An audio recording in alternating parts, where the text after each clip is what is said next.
बुलेटिनची सुरुवात दमदार राजकीय बातमीनं।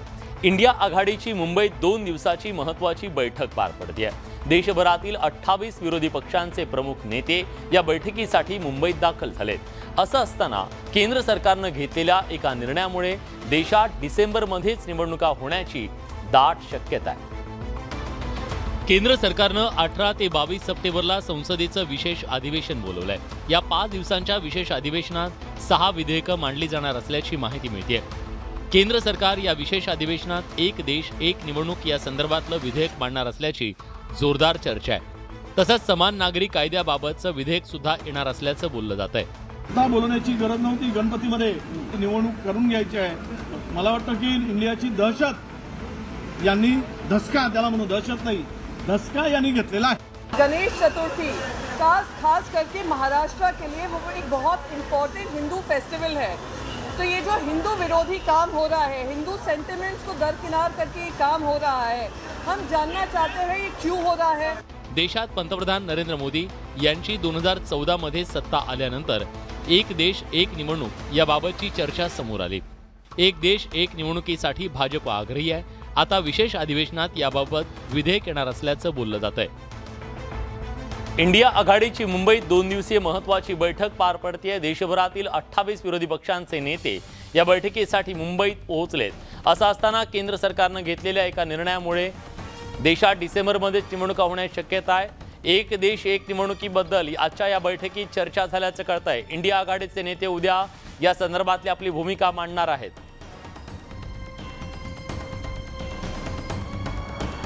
तर केंद्र सरकारने घेतलेल्या एका महत्त्वाच्या निर्णयाच्या नंतर आता त्याबद्दलचे राजकीय पडसाद हे मुंबईत उमटत आहेत, कारण मुंबईमध्ये इंडिया आघाडीची महत्त्वाची बैठक पार पडते।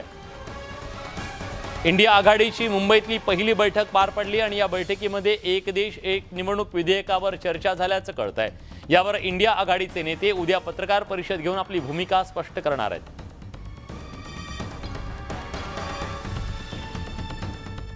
केंद्र सरकार आणि भाजप विरोधात विरोधकांची फौज म्हणजे इंडिया आघाडी। देशभरातील 28 विरोधी पक्षांचे प्रमुख 63 नेते मुंबईत दाखल झाले। काँग्रेसच्या ज्येष्ठ नेत्या सोनिया गांधी, खासदार राहुल गांधींचं मुंबईत जोरदार स्वागत करण्यात आलं। सोनिया गांधी पहिल्यांदाच इंडिया आघाडीच्या बैठकीला उपस्थित आहेत। मेहबूबा मुफ्ती यांच्यासह इंडिया आघाडीचे अनेक नेते मुंबईत पोहोचले। बुधवारी मुंबईत दाखल झालेल्या लालू प्रसाद यादव, तेजस्वी यादव यांनी प्रभादेवी इथल्या सिद्धिविनायकाचं दर्शन घेतलं। या बैठकीच्या निमित्तानं इंडिया आघाडीच्या नेत्यांमध्ये उत्साह पाहायला मिळाला। इंडिया जो भी करे वो इतना बढ़िया हो रहा है कि सामने वालों को दिक्कत होनी ही चाहिए, और मुझे अच्छा लग रहा है कि उनको दिक्कत हो रही है। किसानों के माली हालत को चुस्त दुरुस्त करने, ठीक करने के लिए ये जो सरकार थी नरेंद्र मोदी की विफल हो चुकी है, फेल हो चुकी है। भाजप विरोधात एकत्र आलेल्या इंडिया आघाडीच्या बैठकीत नेमके काय निर्णय होतात, मोदी विरोधात इंडिया आघाडीचा चेहरा कोण, याकडे सगळ्या देशाचं लक्ष आहे। इंडिया आघाडीची मुंबईत 2 दिवसीय बैठक होतीये। या बैठकीसाठी देशभरातले प्रमुख नेते मुंबईत दाखल झाले। इंडिया आघाडीच्या बैठकीत काही महत्त्वाच्या विषयांवर मंथन होणार असल्याचं कळतंय। इंडिया आघाडीच्या बैठकीसाठी देशभरातील 28 पक्षांचे प्रमुख नेते मुंबईत दाखल झाले। पाटणा बंगळुरू नंतर मुंबईत उद्या होणाऱ्या तिसऱ्या बैठकीत अनेक महत्त्वाचे निर्णय होण्याची शक्यता आहे। इंडिया आघाडीचं नाव निश्चित झाल्यानंतर लोगो कसा असेल याबद्दलची उत्सुकता आहे। इंडिया आघाडीच्या लोगोवर चर्चा होणार असून त्याचं अनावरण होणार असल्याची माहिती मिळते। इंडिया आघाडीची पुढची रणनीती आणि बैठक या संदर्भात चर्चा करण्यासाठी समन्वय समितीची स्थापना होणार आहे। निवडणूक व्यवस्थापन आणि रिसर्च विंगची स्थापना इंडिया आघाडीच्या बैठकीत होईल। माध्यमांशी संवाद साधण्यासाठी आणि इंडिया आघाडीची भूमिका मांडण्यासाठी 5 ते 10 प्रवक्त्यांची निवड होणार आहे। मीडिया आणि सोशल मीडिया विंगची रूपरेषा इंडिया आघाडीच्या बैठकीत ठरवली जाईल।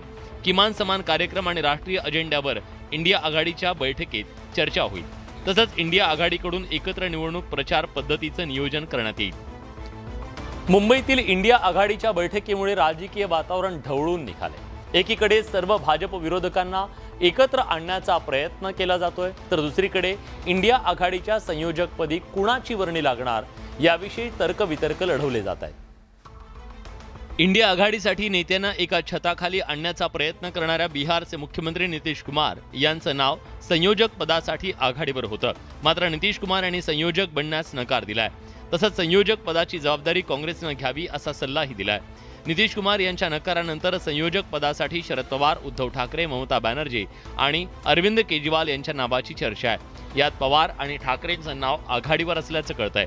अनेक नावाची चर्चा आहे, मला वाटतं त्याबद्दल अधिकृत भाष्य करणं उचित होणार नाही। हे किंचित सेनेवाले, शिल्लक सेनेवाले, डबक्या 3-3.5 जिल्ह्यामध्ये त्याचा प्रभाव आहे, असे लोक काहीला मुंबईत पुरते आहे, काही कोकणापुरते आहेत, काही तिकडे पश्चिम महाराष्ट्रापुरते आहेत। त्यांना एखादं चांगलं मत मिळालं आम्ही त्यांचं अभिनंदन करू, पण त्याने भारताची जनता फसणार नाही, महाराष्ट्राची जनता फसणार नाही। इंडिया आघाडीच्या सर्व पक्षांमध्ये समन्वय राखताना संयोजकाची भूमिका महत्त्वाची असणार आहे, त्यामुळे संयोजक निवडताना रस्सीखेच होण्याची शक्यता आहे। मुंबईत इंडिया आघाडीची तिसरी बैठक होतीये। या बैठकीवरून सत्ताधारी आणि इंडिया आघाडीच्या नेत्यांमध्ये आरोप प्रत्यारोपांच्या फैरी झडतायत। विविध मुद्द्यांवरून दोन्ही बाजूंनी एकमेकांना घेरण्याचा प्रयत्न होतोय। आगामी लोकसभा निवडणुकीच्या पार्श्वभूमीवर केंद्र सरकार, भाजप आणि पंतप्रधान मोदींविरोधात सर्व विरोधक एकत्र आले। 2024च्या लोकसभा निवडणुकीत मोदींविरोधात इंडिया आघाडीकडून पंतप्रधान पदाचा चेहरा कोण हा या बैठकीतला कळीचा मुद्दा असेल। या संदर्भात महाविकास आघाडीच्या पत्रकार परिषदेत प्रश्न विचारण्यात आला होता। त्यावेळी आपल्याकडे अनेक चेहरे असल्याचं उद्धव ठाकरेंनी म्हटलं। त्यावरून मुख्यमंत्री एकनाथ शिंदेंनी ठाकरे आणि इंडिया आघाडीला टोला लगावलाय। हमारे पास प्रधानमंत्री बनने के लिए चॉइस बहुत है, सवाल यह है कि भाजपा के पास और चॉइस क्या है। अनेक चेहरे कुणाला असतात आपल्याला माहित आहे, अनेक चेहरे रावणाला असतात। इकडे रावण आहेत, इकडे आपण सगळे जय श्रीराम वाले राम भक्त आहोत। राज्यात सत्तांतरानंतर दिवसागणिक ठाकरे आणि शिंदे सामना पाहायला मिळतोय। आता इंडिया आघाडीवरून सुद्धा या दोन नेत्यांमध्ये संघर्ष पेटण्याची चिन्ह आहेत। इंडिया आघाडीची मुंबईत 2 दिवसीय बैठक होतीये। देशभरातील 26 पेक्षा जास्त विरोधी पक्षांच्या नेत्यांच्या उपस्थितीत मुंबईतल्या ग्रँड हयात हॉटेलमध्ये ही बैठक पार पडतीये। मात्र विरोधकांनी बैठकीसाठीच्या खर्चावरून इंडिया आघाडीवर निशाणा साधलाय। उद्योग मंत्री आणि शिंदेंच्या शिवसेनेचे आमदार उदय सामंत यांनी इंडिया आघाडीच्या बैठकीसाठी होणाऱ्या खर्चाचा लेखाजोखा मांडत हल्लाबोल केला। 14 ते 15 तासांच्या या बैठकीवर कोट्यवधींचा खर्च केला जात असल्याचा दावा सामंत यांनी केला। 45,000च्या 65 खुर्च्या या बैठकीसाठी मागवण्यात आल्याचा आरोप सामंत यांनी केला। ग्रँड हयातमधील एका खोलीचा दर 25 ते 30 हजार रुपये इतका आहे, तर जेवणाचे एक प्लेट 4,500 रुपयांची असल्याचा धक्कादायक दावा उदय सामंतांनी केलाय। तर सामंत यांच्या दाव्यावर आदित्य ठाकरेंनी पलटवार केलाय। सुरत गुवाहाटीचा खर्च कोणी केला असा उलट सवाल ठाकरेंनी केलाय। एकाला बसायला जर 14 तासाला 45,000 रुपयाची खुर्ची घेतली जाते, त्यांना आमच्यावर बोलण्याचा अधिकार नाही। त्यांनी पहिले सांगावं की गुवाहाटीचा खर्च कोणी केलेला, सुरतचा खर्च कोणी केलेला, त्या चार्टर्ड प्लेनचा खर्च कोणी केलेला, जे 50 खोके ते आमदारांना दिले गेले त्याचा खर्च कोणी केलेला। दसरा मेळाव्यात शिंदेंनी एसटीसाठी 10 कोटी रुपये दिले असा दावा आदित्य ठाकरेंनी केला। आधी स्वतःच्या कार्यक्रमाच्या खर्चावर बोला अशा शब्दात आदित्य ठाकरेंनी उदय सामंतांच्या आरोपांना उत्तर दिलंय। इंडिया आघाडीचे नेते केवळ स्वार्थासाठी एकत्र आल्याची टीका भाजप नेत्यांनी केली आहे। इंडियाच्या नेत्यांना जनता निवडणुकीत आपली जागा दाखवेल असा दावा भाजप नेत्यांनी केलाय। मुंबईतील इंडिया आघाडीच्या बैठकीवर भाजप नेत्यांनी टीकेच्या तोफा डागायला सुरुवात केली आहे। कुटुंबाला वाचवण्यासाठी हे सगळे पक्ष एकत्र आल्याची टीका भाजपकडून केली जाते। कितीही पक्ष एकत्र आले तरी देशाच्या जनतेचा पाठिंबा मोदींना असल्याचं भाजप नेत्यांनी म्हटलंय। भाजप नेत्यांच्या या टीकेला विरोधकांकडूनही जोरदार उत्तर देण्यात आलंय। हा जो बॉम्ब आहे टाकतायत किंवा बॉम्ब टाकू पाहतात आहे, याची बारूद केव्हाच निघाली आहे, पुष्टी बाम आहे। काय बघायचं आहे, गंमत म्हणून बघायचं, हे एकत्र येतील जनतेच्या प्रश्नावर तर यांची कोणतीही चर्चा नाही। ही सगळी महाराष्ट्रद्वेषी मंडळी ही आज एकत्र येत आहेत आणि त्यांच्या पंगती आणि त्यांच्या पत्रावळ्या करण्याचं काम पवार साहेबांचा पक्ष आणि उद्धवजींचा पक्ष करतोय। अब इंडिया को हराना मुश्किल ही नहीं नामुमकिन है। इंडिया आघाडीच्या बैठकीवरून सत्ताधारी आणि विरोधक आमनेसामने आलेत। त्यांच्यात राजकीय वार पलटवार सुरू झालेत। इंडिया आघाडीची मुंबईत बैठक होत असताना उद्धव ठाकरे शिवसेनेच्या निशाण्यावर आले। आज येणारे किती नेते बाळासाहेबांना अभिवादन करण्यासाठी शिवतीर्थावर जाणार असा सवाल शिवसेनेच्या नेत्यांनी उद्धव ठाकरेंना विचारला। मुंबईतील इंडिया आघाडीच्या बैठकीच्या आयोजनात महत्त्वाची जबाबदारी उद्धव बाळासाहेब ठाकरे पक्ष पार पाडतोय। यावरून शिवसेनेचे नेते गजानन कीर्तीकर आणि दीपक केसरकर यांनी ठाकरे गटावर जोरदार निशाणा साधलाय। बाळासाहेब ठाकरेंचे विचार पायदळी तुडवण्याचं काम उद्धव ठाकरे करत असल्याची टीका केसरकरांनी केली। बाळासाहेब ज्यांच्या विरोधात लढले त्यांचे स्वागत उद्धव ठाकरे करत असल्याचा हल्लाबोल शिवसेनेच्या नेत्यांनी केला। ज्या काँग्रेस विरहित मी माझी शिवसेना चालवेल, कधी मी काँग्रेस होऊन देणार नाही म्हणणाऱ्या बाळासाहेबांचा शिवसेनेचा विचार पायदळी तुडवला। आज आलेले नेते बाळासाहेबांच्या समाधीवर जाऊन त्यांना वंदन करणार आहेत का? इंडिया आघाडीत मोठ्या प्रमाणात विसंवाद आहे। पंतप्रधान पदाचा उमेदवार जाहीर होताच इंडिया आघाडीचे तुकडे तुकडे होतील असा दावा शिवसेना नेत्यांनी केलाय। एकीकडे इंडिया आघाडीची बैठक होतीये तर तिकडे महायुतीची बैठक सुद्धा होणार आहे। महायुतीतल्या तिन्ही पक्षांमध्ये समन्वय राहावा यासाठी ही बैठक होतीये। या बैठकीवरून विरोधकांनी सत्ताधाऱ्यांवर टीकेचे बाण सोडले। मुंबईत एकीकडे भाजप विरोधात इंडियाच्या आघाडीची वज्रमूठ आवळली जात असताना राज्यातील महायुती ही दुसऱ्या बाजूने अलर्ट झाली आहे। शिवसेना, भाजप आणि राष्ट्रवादीतल्या अजितदादा गटाच्या महायुतीची संयुक्त बैठक होतीये। महायुतीतल्या सर्व पक्षांमध्ये समन्वय असावा यासाठी ही बैठक आयोजित करण्यात आली आहे। या बैठकीवरून विरोधकांनी टीकेचे बाण सोडलेत। महायुतीमध्ये कुठलाही विसंवाद नाही। आज संध्याकाळी आम्ही सर्वजण भेटणार आहोत। त्यांनी वर्षावर बैठक घेऊ द्या किंवा चांद्रयान 3 खाली बोलवून त्यातून वर जाऊन वर बैठक घेऊ द्या। मी सांगितलंय ना, इंडिया अलायन्सचा पराभव करणं आता कोणाच्या बापाला शक्य नाही। आम्ही एक आहोत आणि एकत्र राहणार। लोकसभा निवडणुकीत भाजपचा विजयरथ रोखण्यासाठी इंडिया आघाडीत रणनीती ठरवली जाते, तर दुसरीकडे अधिकाधिक जागा बळकट करून इंडिया आणि मवियाला धक्का देण्याची रणनीती महायुतीकडून आखली जात असल्याचं दिसून येत आहे। मंत्रालयातील फायलींचा प्रवास आता वाढणार असून फडणवीसांच्या सहीशिवाय अजित पवारांची कोणतीही फाईल मुख्यमंत्र्यांकडे निर्णयासाठी जाणार नाही, तसा आदेश मुख्य सचिवांनी जारी केलाय। त्यामुळे अजित पवारांच्या वेगावर मर्यादा येणार असल्याची चर्चा राजकीय वर्तुळात रंगली आहे।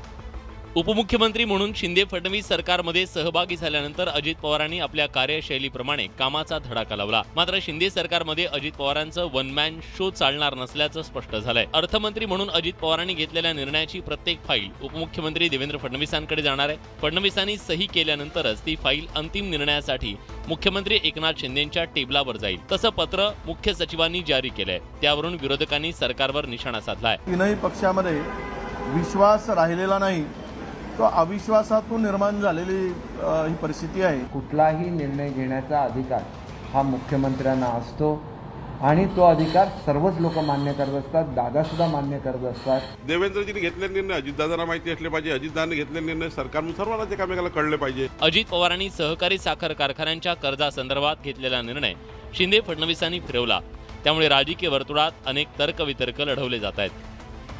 राज्यातील 92 नगरपालिका आणि जवळपास 15 महापालिकांच्या निवडणुका ओबीसी आरक्षण बदललेल्या प्रभाग रचनेमुळे कायद्याच्या कचाट्यात अडकल्या।